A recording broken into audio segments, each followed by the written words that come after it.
তিনি বিরোধী দলনেতা হিসেবে আমাকে আমন্ত্রণ জানিয়েছিলেন। আমি দিল্লিতে থাকার কারণে গতকাল আসতে পারিনি।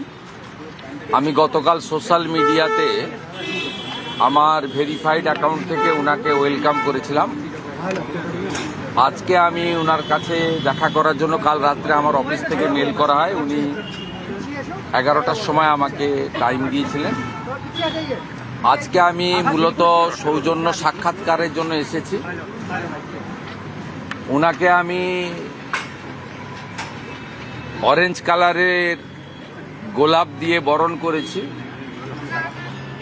এই সিটি অফ জয় কলকাতাতে। আমি গেরুয়া অঙ্গবস্ত্রম ওনাকে পরিয়েছি স্বামী বিবেকানন্দের আধ্যাত্মিক ভূমিতে, এবং প্রভু শ্রী চৈতন্যদেব তার যে সবচেয়ে বড় প্রচারের হাতিয়ার ছিল এবং প্রত্যেকটি রাষ্ট্রবাদী জাতীয়তাবাদী মানুষের যেটা প্রেরণার গ্রন্থ, পৃথিবীর সর্বশক্তিশালী গ্রন্থ, ইংরেজিতে লেখা গীতা আমি ওনার হাতে তুলে দিয়েছি। আর উনি আমাকে এই অঙ্গবস্ত্র দিয়ে আমাকেও প্রতি নমস্কার জানিয়েছেন। It's my pleasure. আমি ওনার সঙ্গে প্রথম দিনের সৌজন্য সাক্ষাৎকারের পরে, ওনার কুশল বিনিময় করার পরে, ওনার পরিবারের কুশল বিনিময় করার পরে, ওনার সব কিছু ঠিকঠাক হয়েছে আসা যাওয়ায় গতকালের অনুষ্ঠান, এই খোঁজ খবর নেওয়ার পরে আমি ওনাকে হাত জোড় করে বলেছি সংবিধান বাঁচান। আমি বলেছি আপনি তামিলনাড়ুতে ছিলেন, তার আগে আইপিএস হিসেবে দেশকে সেবা দিয়েছেন, খুব গুরুত্বপূর্ণ পদে ছিলেন, কিন্তু বিরোধী দলনেতা 11.5 মাস বিধানসভার বাইরে আপনার অভিজ্ঞতায় কোথাও নেই। 5 বার সাসপেন্ড করিয়েছে মমতা ব্যানার্জি আমাকে। আমি এই 5 বছরের বিধানসভায় 11.5 মাস বাইরে ছিলাম। গুরুত্বপূর্ণ সেশনে আমাকে বলতে দেওয়া হতো না। কনস্টিটিউশনের ফার্স্ট পিলার হচ্ছে ল মেকার্স। খগেন মুর্মুকে যেভাবে মারা হয়েছে, কেন্দ্রীয় মন্ত্রীদের যেভাবে আক্রমণ করা হয়, বিধানসভার ভিতরে বাইরে বিধায়করা বিরোধী দলের যেভাবে আক্রান্ত হয়, তাতে আমি বলেছি যে সংবিধানের প্রথম পিলার ল মেকার্স, অর্থাৎ এমপি এমএলএরা এই রাজ্যে বিপন্ন যদি বিরোধী দল হয়। আমি বলেছি এই স্পিকার 15 বছরে সংবিধানকে মানেননি। 10th শিডিউল 54 জন সুইচ ওভার করেছে, ভিতরে এক দল বাইরে এক দল, এদের সদস্যপদ যায়নি। দ্বিতীয় বলেছি ব্যুরোক্রেসি, কেউ রিটায়ার করে না। আলাপন ব্যানার্জি প্রধানমন্ত্রীকে অপমান করলে তিনি মুখ্যমন্ত্রীর অ্যাডভাইসার হন। জোড়া জোড়া চাকরি যদি কেউ পান, হরিকৃষ্ণ দ্বিবেদীরা পান, মনোজ পন্তরা পান, রাজীব কুমাররা পান, কেউ রিটায়ার করেন না। দেহত্যাগ ছাড়া পদত্যাগের কোনো সুযোগ নেই। মমতা ব্যানার্জির স্তাবক ব্যুরোক্রেসি। তৃতীয় বলেছি জুডিশিয়ারি। মমতা ব্যানার্জি একমাত্র মুখ্যমন্ত্রী যিনি 5 লক্ষ টাকা ফাইন, মহামান্য বিচারপতি কৌশিক চন্দ্রের করা ফাইন কলকাতা হাইকোর্টের বারে জমা দিয়েছিলেন। এগুলো ওনাকে বলতে হয়েছে আমাকে।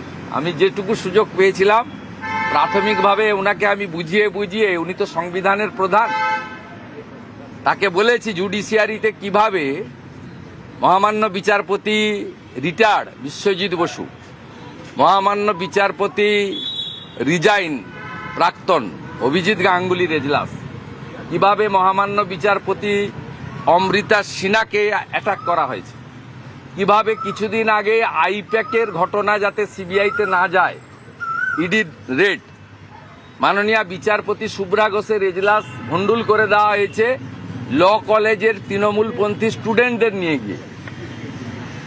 অর্থাৎ জুডিশিয়ারি এখানে বিপন্ন। এখানে রাজাশেখর মান্তার মতো সিনিয়র রেসপেক্টেড বিচারপতি, মহামান্য বিচারপতির বাড়িতে আমার এবং অমিত শাহজির ছবি দিয়ে পোস্টার পড়ে। বলেছি তৃতীয়। চতুর্থ বলেছি মিডিয়া, পক্ষে বলুক আর বিপক্ষেই বলুক, সৎ দেখাক আর অসৎই দেখাক, কোন মিডিয়াকে ছাড়ে না। রিসেন্ট বেলডাঙ্গাতেও পরপর পিটিয়েছে। অর্থাৎ সংবিধানের চতুর্থ স্তম্ভ মিডিয়াও বিপন্ন, বিশেষ করে ইউটিউবার এবং সোশ্যাল মিডিয়ার লোকেদের তো জেলে পুরেছে, এমন কোনো লোক বাকি নেই যারা সরকারের বিরুদ্ধে বলেছে তাকে জেলে পড়েনি। আমি এই 30 মিনিটের কথোপকথনে উনাকে এগুলো বলেছি এবং বলেছি পশ্চিমবাংলায় মুখ্যমন্ত্রীর এজেন্ডা 1 হাই অ্যাপিজমেন্ট। তিনি এখন সারাদিন ভাত খেয়ে বিকেলবেলা হিজাব পরে খাওয়ার খেতে ব্যস্ত। প্রত্যেক দিন 550 কিলোমিটার বেড়া নেই, হু করে বাংলাদেশি মুসলমান ঢুকিয়ে জনবিন্যাস বদলে দিয়েছে। বাংলা বিপন্ন। আমি বলেছি বিজেপির লোকেদের মুখ্যমন্ত্রী, মন্ত্রী, উপমুখ্যমন্ত্রী, সরকারি ক্ষমতার দরকার নেই। ভারতবর্ষের সিকিউরিটির প্রশ্নে আপনি যাতে আমাদের সীমান্তের জমি দিয়ে ইমিডিয়েট সীমান্ত সুরক্ষিত হয়, জনবিন্যাস এবং অবৈধ অনুপ্রবেশকারী মুক্ত হয়, ভারতবর্ষের সুরক্ষার ক্ষেত্রে দয়া করে আপনি দেখুন। উনি শুনেছেন, উনার মুখের কোনো কথা আমি বলবো না, এটা আনএথিক্যাল কাজ। উনি যা বলেছেন আমি সব শুনেছি।